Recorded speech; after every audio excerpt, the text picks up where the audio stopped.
Hey, this is Dre with BraceYourself.Podcast. We hope that you're having a wonderful day today, enjoying the melting your face off weather because it's so dang hot everywhere in the United States lately. We're happy to have you here as listeners, as watchers, and just enjoying the podcast and learning new ways to cope with life's challenges.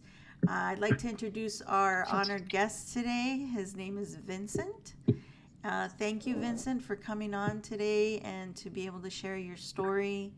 And we also have Keith, who is Vincent's emotional support guest. So, in case we need to kind of veer off a little bit with Keith, we will do so in that moment. Vincent, I thank you for coming on again. How are you feeling today? Good. Good. I'm glad you're doing well. Would you feel comfortable in telling us a little bit about your background and the reason you chose to be on the podcast today?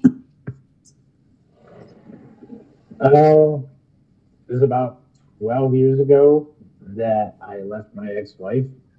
Um, the relationship that we had started out okay, and then about halfway through it, she started to change.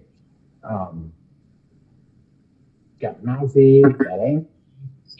Um, would- it just, she got kind of mean and nasty. And it just got worse as time went on. Um, there was name calling, you know, and then she'd bring my children into it, calling them names with, in fights and arguments and stuff like that. And a lot of times she would do it when my daughters were there. And then there would be fights that we would have when they weren't around and stuff. And her and I have two children together, so a lot of the fights, every fight was always in front of the two younger ones, and I would tell her all the time, let's not do this in front of the children. Let's, go into a room somewhere and we'll deal with our business. And it wasn't that way. It was kind of, she wanted to be dramatic about it and by involving the kids and stuff. And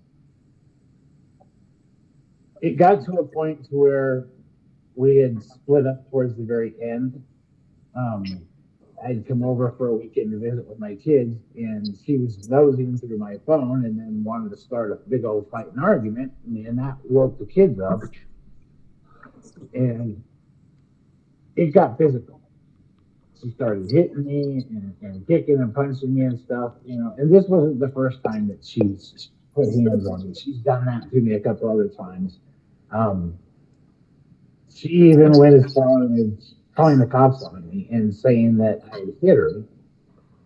And there was a friend of hers that was there who lied and said, "Oh yeah, I seen him hit her when she wasn't even in the around and stuff like that." So I went to jail for that. Then that got dropped.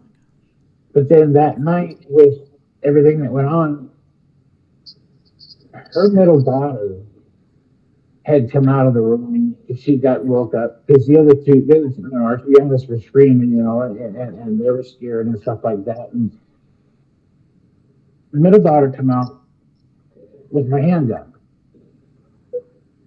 and started screaming, telling everybody to just shut the hell up, that she's going to take my gun and she's going to shoot all of us. Oh, she came out with a handgun. Is that what you said? Yeah. Oh, okay. And of course, now the adrenaline's running, and I'm scared thinking, is this kid really going to pull the trigger on me? It was still in the holster, and she was holding it, in her hand down by her side. I told her, give me the gun. And she just stood there. And I took a couple steps, not sure what the reaction was going to be. And I took a couple more, and I come over and I grabbed the gun from her. I took it away. He said, "No, we're not doing this." And I turned around and I looked at her mother and I said, "You need to get this kid help. This kind of psychotic behavior of threatening to kill everybody, no." He said, "I'm out of here. I'm leaving. I'm going back to my dad's, and the gun's going with me." And I took it. I went and packed my bag up. And I went outside to go get in the car, and of course she's throwing a big fit, big hissy fit, and everything else like that. You know, she's dragging the kids into our van as I'm leaving, and she's going up the road where there was phone service, and she called the cops, told them that I had threatened to shoot her. Oh my goodness. When I never did, you know. And if it wasn't for the fact that the vehicle I was driving only had a quarter tank of fuel on it in it, and it was going to be like an hour drive, and that was pretty much going to, fill the fuel. I needed to go and get gas for the car before I went back to my dad's. If it wouldn't have been for that, I would have avoided the cops altogether. They would have never found me going down the back roads. But because I had to go up the main highway, they pulled me over, and of course, hands out the window, all the spiel and everything like that. And they put me in cuffs, and they talked to the kids up there, and my stepdaughter. She even told them, he never threatened to shoot my mom. I'm the one that had the handgun. I'm the one that threatened to kill everybody. Mm-hmm. She freely said it all on her own, trying to defend me, that her mom was lying. They didn't want to believe it. Even though I tried to defuse the situation and leave, I'm the one that went to jail. And I just was, after that, there was the court battle for that. Then there was the divorce proceedings and everything else like that. And there was a 5-year restraining order on me. And I broke the order at first, just so that I, give her money when she needed to and stuff like that. My dad kept telling me, stop contacting her. It's going to come back to bite you in the butt. Right. And I finally gave in, and I just stopped talking to her, until the judge said, well, if it's something to do with about the kids, then you two can contact each other. Other than that, there is to be no contact whatsoever.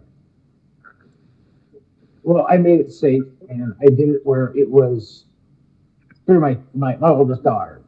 I made her as the go-through person like that, so that there wasn't, oh, well, he said, she said stuff. It was, this is what my dad said. Here's the text. I'm sending it to you as a middleman, so there's no, well, you know, and she just, she wouldn't leave me alone. She had to continue to bug me, and the threats, and I mean, just nasty snide comments trying to get me to speak to her, or just trying to get under my skin. And oh, it did. It did. But I didn't respond back to it just because of the fact that I wasn't going back to jail for it. Mm-hmm. So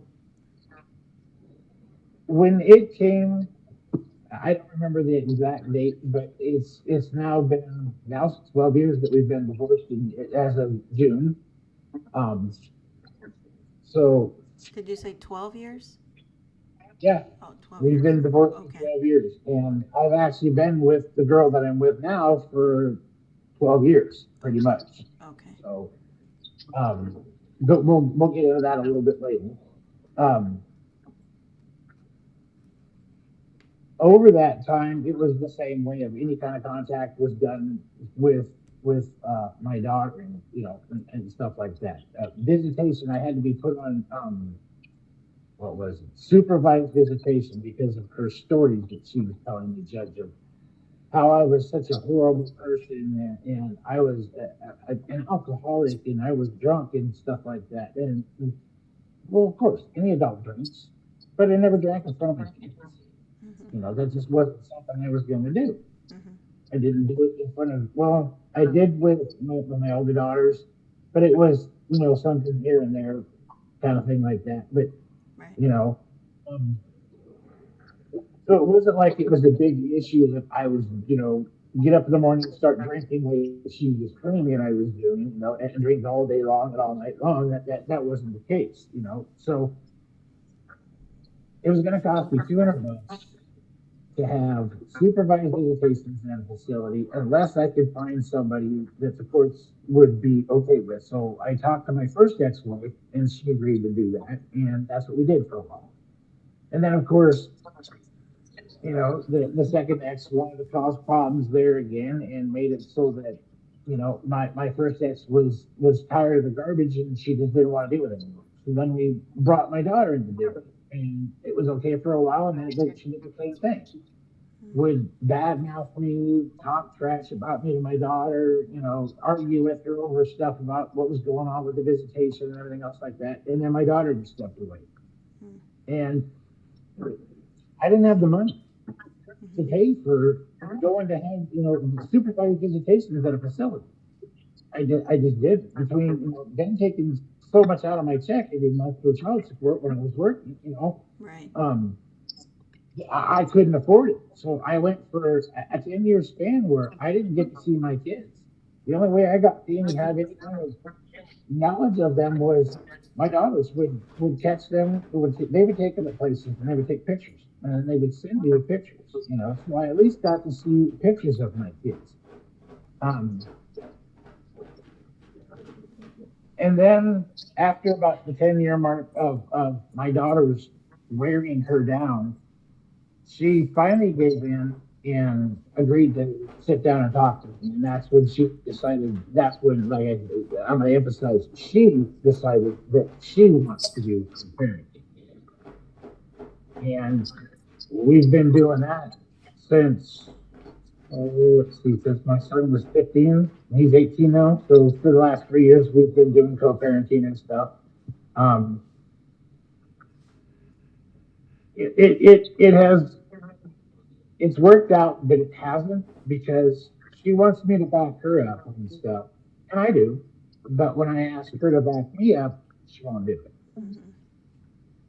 It's well, you need to figure it out with your son and your daughter. Well, you need to sit down and explain to them, because you're the one that did a lot of the damage. Right. Of course, when you talk to somebody who's got problems and stuff like that, and you make a comment like that, now the war's on. So then the arguments start.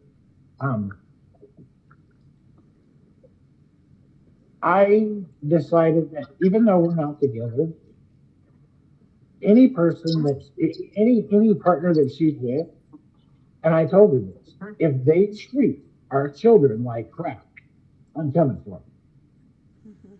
I don't care. I'm not going to put up with our children being treated like that or having to see the fights and arguments, because they went through enough of that between you and I. And it had gotten to a point to where the guy that she was dating, if he wasn't drinking, he was an okay guy. As soon as he started drinking, he got nasty. I'm not going to get into a whole lot of the details, but we'll just say that it got to a point to where I made threats to him that if he ever threatened my children again, that I'd end it. And I would have no problems wearing prison guards. I will protect my children at all costs. It got to a point to where I ran him off because he wouldn't stop. He wouldn't listen. And it was towards the end of the relationship anyway, so she was grateful that I kind of helped get him away from her. I told her and him both, you're adults, you need to figure out your problem. My problem is when I'm going to step in here is when you do it in front of our kids. When their mother's trying to leave and you want to continue to keep her prisoner, so to speak, and keep screaming and yelling and arguing in front of my children, then you and I have a personal problem. Other than that, if you two want to take your arguments somewhere else, I don't care. That's between you two. Do you believe that she might have had some type of disorder, mental disorder, or trauma that she had gone through prior to your relationship? Do you think that maybe that somehow triggered? Bipolar, for one. For two, she was adopted, so she's got a lot of issues that she had. Yes, I understand that about adoption.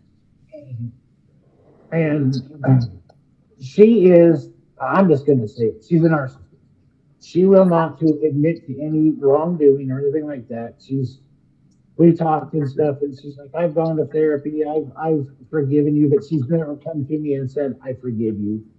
She's never come to me and apologized. when I did, and I'm not gonna lie, I'm not perfect. I wasn't perfect in the marriage either. I had my issues, I had my problems, I had my stupidity choices and stuff like that, you know. So it's not like, oh, I'm gonna portray myself as I'm the perfect person. I'm not. But when it would come down to it, you know, it just It was it too just much. wasn't gonna work in Yeah. the end, you know. Yeah. So I just said, enough, I'm done. And I finally told her that day that I said, I'm done. I want a divorce. I'm not doing this anymore. And how do you suppose that going through all that physical and emotional abuse, how do you think that it affected your daily life after you left? After I left, I'd have my moments where I'd be okay, and then I just I wouldn't. I got depressed and stuff like that, and I I became an alcoholic. I became my own worst enemy. You know, I have no problem admitting that. I'm 3 years sober now, and I'm proud of Congratulations. That is fantastic. that. I I would try and cope and hide with things like for a while I was abusing her pain pills and stuff, Hmm. and then I quit that cold turkey, you know. But that was still when we were still together and stuff. Um, I would drink at night, you know. Coming home, I'd stop and grab myself a beer, and I'd chug the beer before I got home, just so I'd have a buzz, so that So it wouldn't bother I was you numb. being, yeah, so you'd be Yeah, and numb, I yeah. didn't really care by the time I got home, you know. Yeah. Um, yes, I know stupidity choice out drinking and driving. I don't condone anybody doing that because Right. that's a stupid choice that I did, you Yeah. know. And thank God I didn't hurt anybody when I was doing this stuff and being Right. self-destructive, Right. you know, because I You don't were think I could just really live with myself, you were just you hurting know, if I'd have yourself. hurt Yes. somebody You were else, you trying to know. you were trying to numb out. You were trying to numb Yeah, those, suppress everything. yeah, Yeah. yeah. And I mean, I got so bad at one point that I was putting down a fifth and a half of whiskey every night. And that was for 6 months straight. Yeah, that's not 7 days good. a week I was doing that, you know. Um, and that was when I was over working in the oil fields over there. I'd get off of work, I'd swing over, I'd buy a fifth of whiskey, and I would do the same thing, except I wouldn't do it on the streets.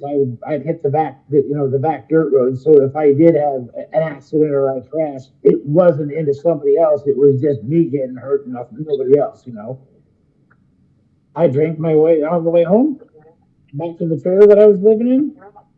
Sit there and drink some more, eat something. I'd sober up a little bit. I'd drink myself into oblivion, and I'd pass out by about 10. Get up at 5 o'clock the next morning, hungover, and go right to work and work 12 hours and do Yeah. it 7 days. Actually, it was 6 days a week I was doing that. And then on the one day that I wasn't working, I wouldn't start drinking until probably close to around 5 or so around dinner time. Hmm.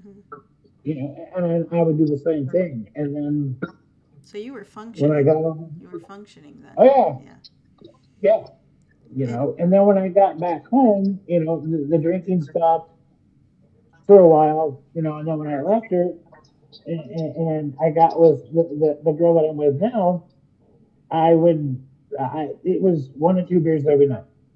You know, this is how it works. Um, and then I ended up finding out that I ended up with scoliosis, Oh. so I wasn't taking work, and then that added to the depression and the problems and stuff like that. You know, and I would go into drinking for a while, then I wouldn't. You know, and uh, then I started playing on the Xbox. Hmm. And I would sit there and that was my coping thing at night was I would get on the Xbox around 1 o'clock in the afternoon, and by about 1, 2 o'clock in the morning is when I'd get off, and I'd get on there and I'd play video games with another buddy Hmm. from online, you know, and that's all I would do.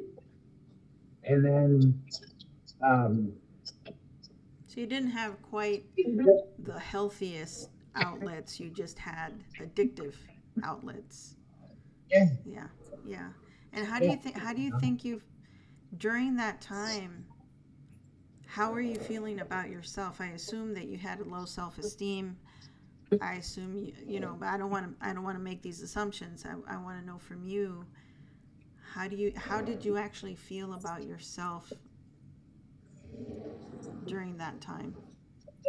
Days where I'd be okay, and then I'd have days where was just depressed. Depressed mostly, yeah. And had you You sought know, out a lot of it would be that I would be thinking of where I went wrong. mm, so you were going You know, through a lot of I blame. wasn't focused It was almost like you were on. grieving. It was almost like you were grieving because you had lost your relationship.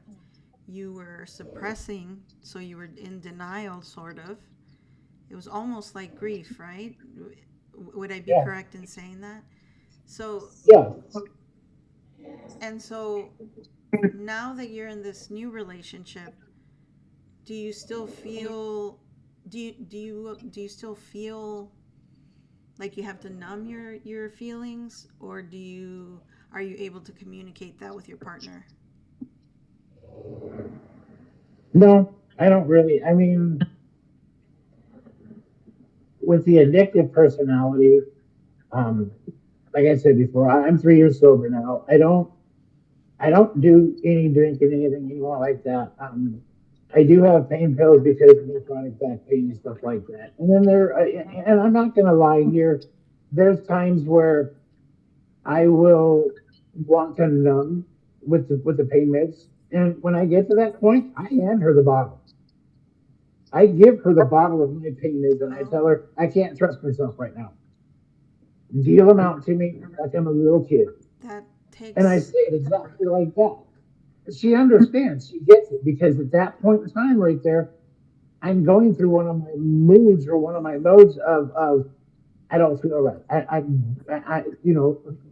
So here, and she will. She'll deal with it. She won't question me. She won't badmouth me. She won't pick on me. None of that. She'll just take the bottle. Okay, you have one pill at this time here because she knows my routine. She leaves one out. I'll get it to you when I get home. Okay. And when she gets home, then she'll get me the next dose. And then she puts the bottle back. I don't, she hides it in the bedroom. I don't go in there and I don't go looking for it that because I takes have to keep myself in check and keep on an honor system with myself of being real. I gave it to her for a reason. right. Don't be stupid. That takes You incredible know? amount of strength. I mean, that is incredible that you have that amount of strength, especially with the background that you have with the addictive personality, being addicted to alcohol, and then being addicted to your ex-wife's medication, and then having your own medication, and having the strength to know the knowledge, the strength, the ability to say, here, take these pills from me. I, I have never heard, I haven't heard too many people admit to that they can literally hand the pills over and say, I don't trust myself right now. So Yeah. that takes a lot of strength, and I admire you for that because there's not a lot of people who would do that. Um, I even had it from my doctor right now that I'm on like uh, 10 milligrams of the opioid stuff with it's hydrocodone is what it is. oh, okay, But okay. I told her under no circumstances, I don't care how much I whine, cry, throw a fit, scream, yell, whatever, no higher than that. It's very difficult. I know that it's very, being an alcoholic myself, I can understand it's very difficult to not, to, especially when you're at home and you're not working and things get so rough, either your anxiety rises or your depression comes in, and or your pain starts to bother you so much that you want more to just kind of just check out. You just want to check out and not feel, Yeah. not talk to anybody, not want to know anything. You just want to check out.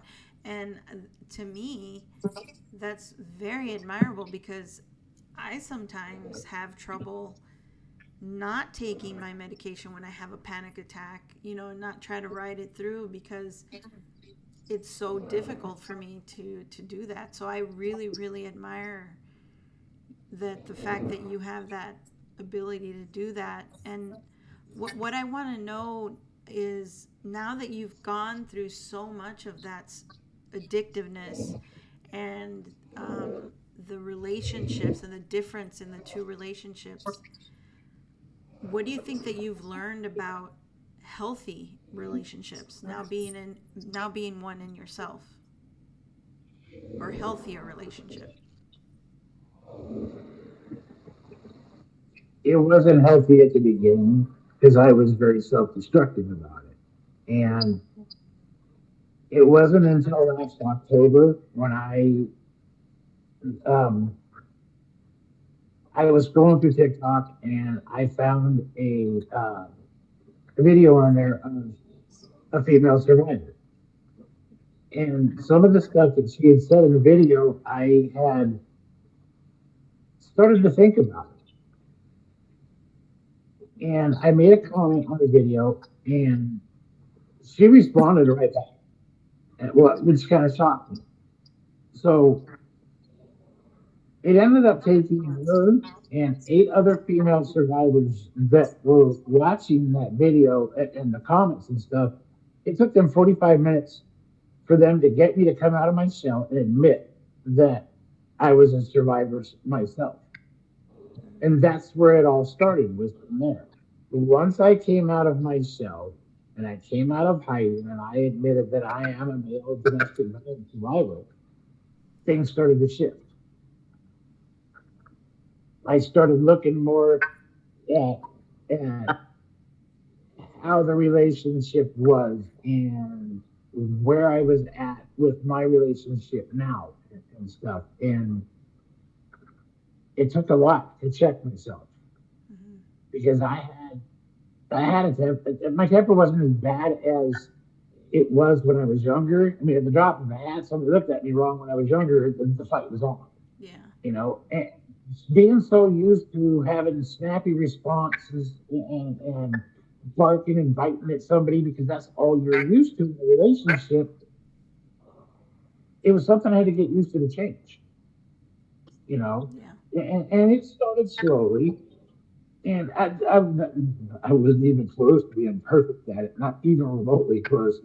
I would catch myself towards afterwards, and I would then I would beat on myself about it. Really, dude? You could have handled that differently. Now I got to swallow my pride and go into the bedroom after I pissed her off and insulted her and called her names and apologize for being an ass Mm-hmm. and apologize for my behavior. Yeah. And it's taken me since October to now to I'm able to catch myself. I'm not perfect. I can't catch myself at everything, but the shifting from what I was used to and my reactions to my ex versus who I'm with now, there's a big change. Even with my children, it's the same way. They're starting to see that Dad's changing. Dad's not drinking anymore. Dad's more happier. Dad's not so snappy like he was because that's what I was used to do. So I still have my moments with my girlfriend now where I'll open my mouth and insert foot and then it's damn it. Yeah. You know? Yeah. But there's times where I'm like, ah, and then I sound like one of those babbling idiots that never finishes a sentence because you're catching yourself going, nope, not saying it. I'm not doing that, Yeah. Yeah. Exactly. Because I know that you get so you get in this kind of cycle and this not comfort zone, but it's more like a coping zone where you Mhm. can lash out, you can do this, you can do what you can say and do whatever you want, and then not deal with the consequence. But now it seems like you've learned that when you do say or do things that are insulting or bad or destructive to a relationship, now you're recognizing those things and are able to humble yourself and to say, hey, I was wrong and let's talk about it. So now you feel, do you think that you have a more proper way of communicating with your partner now? Oh yeah, we Okay. do. Okay.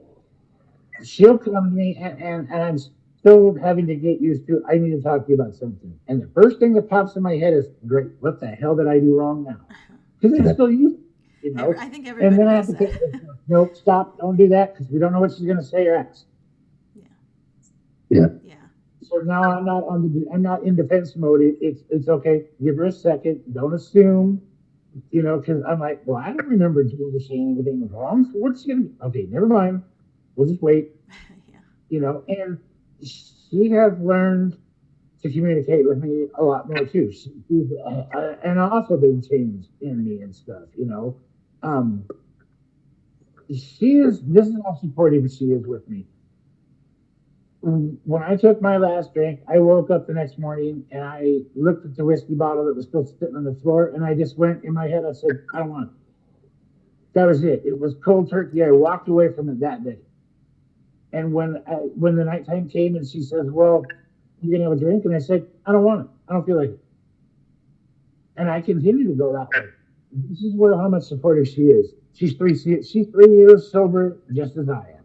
Mm. She quit drinking also, and she did that. And I finally asked her one time, because she goes, "Well, I wish I could have a drink once in a while." I said, "Then drink once in a while." I said, "I'm not stopping you." She goes, "I'm not going to." Why? Because I don't want temptation in the house for you. So I'm not going to drink. Well, Okay. it's difficult too because when you're sober, you need to be with a sober partner because it's very difficult if you because you don't know if the addictive personality will come back, and that person might not want to stop at 2 or 3 drinks, might want to keep going, and then it might become destructive and then a habit forming again. And so I always tell people it's a lot easier if you're both sober at the same time because it does bring that temptation to the other person, and it can cause you to say, well, maybe if I just have one drink with her, and then all of a sudden you're back to that half a bottle of whiskey or half a pint or whatever you were drinking, and then you don't know where you might end up. Your old demons might come out. Your trauma with your past relationship, you might get confused. There might be some unresolved issues there, or some unresolved triggers. But I wanted to kind of get Keith a little bit into this conversation. You've known Vincent for a little bit now. Do you think that you've seen a change in him since knowing him and knowing his past? Definitely, and that's one of the great things about doing what we do. Since I met Vince and he became one of my mods, I his growth has been really amazing to see. And he's got, I mean, healing is a lifelong journey.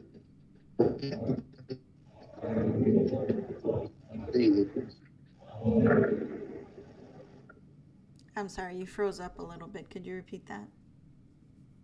Uh, he has grown leaps and bounds, and it's something that's just really great to see. Oh, okay. Leaps and bounds. Yes, yes. And Vincent, do you think that now being sober, you have changed your view of yourself and what your future can bring to your life? Yeah, I have and I do. And to give you a little quick view of the alcohol stuff, I have gotten to the point now where I can't be around it. I can't smell it. it makes me nauseous. Mm. So there's a safeguard right there that my body's throwing in is that. So I know I will never drink again. Well, that's a great accomplishment, and I congratulate you for that. I just wanted to know one last thing before I let you go. I don't want to keep your entire afternoon because I know we can go on and on about so many triggers and so many things that can bother your mind, and I don't want to bring any of that uncomfortableness back. But one thing I wanted to know is what message would you give to someone or leave with some of our listeners if who feels like they can never escape their circumstances or their addictions? What would you say to them as a point of advice? Don't be afraid. The first step is to reach out, whether it's some sort of addiction or you're trying to escape some sort of abuse situation. There are people out there. I mean, I went cold turkey when I quit. I didn't have anything to do with AA or anything like that. And not everybody is going to be that strong enough to do that. But your first step is admitting you got a problem Mm-hmm. and being serious about it. You have to take it serious. And then the next step would be to reach out and find that help. Whether it be AA or having to go into a hospital or a detox center or whatever. Um, as far as the abuse goes, there's centers out there to help you escape. There's also support groups out there. Helping Hand is one of those, and that's what we do. And none of us are professionals, but we're each one of us is a professional, so to speak, in our own way through addictions, domestic violence situations, sexual assault stuff. There's mental health stuff and whatnot. Because we've lived it. Mm-hmm. You know, Yes. so I mean, you just can't be. You're the best I can say for anybody is you're not alone. Mm. There are other people out there that have gone through it. You just got to reach out and say, okay, I'm ready. Help me. It's very. So, I think that's the one thing that people think is that they view the outside world as wow, everybody has it all together, everybody's happy in their marriage because it doesn't happen in public. It happens inside the home, and we don't know what's going on behind closed doors. So we see what they show us, which is the better half. They put their best foot forward. In other words, they come out in their Sunday dress. In other words, to show the world that their relationship is a good relationship. But behind doors, we don't know, and they themselves have to portray that. So they think, oh, nobody sees it. Nobody's gonna want to know. Nobody. But you're right. If you reach out, the one thing I think that struck me the most is don't be afraid because there will be support. Yeah. And I want to thank the both of you, and Keith for the work that you do with Helping Hand, and the fact that you were there for Vincent when he needed it most, and Vincent, the bravery that you've shown, the the strength by doing sobriety on your own without AA meetings or NA meetings. Um, that that takes a lot of courage and takes a lot of strength, and so I admire that of you, and I appreciate the both of you and your time today. The time that you've given me is something that you cannot get back, and so I appreciate that very much. And I'd like to thank you both for being on here today. And I'd like to, at any point in time, Vincent, if you'd like to come back and expand on any of these, issues that you went through, you're more than welcome to. And see, But thank you so much for being our guest today. And I want to let our listeners know that just like Vincent here today grew the courage to be on the podcast, to share his story, to share the issues that he's had in trying to keep his family together, and then in trying to keep a relationship with his children, regardless of his addiction, regardless of his past relationship, his toxic relationships. Now he's in a good space. He's trying to be in a good space with his children. This means that you can do it too.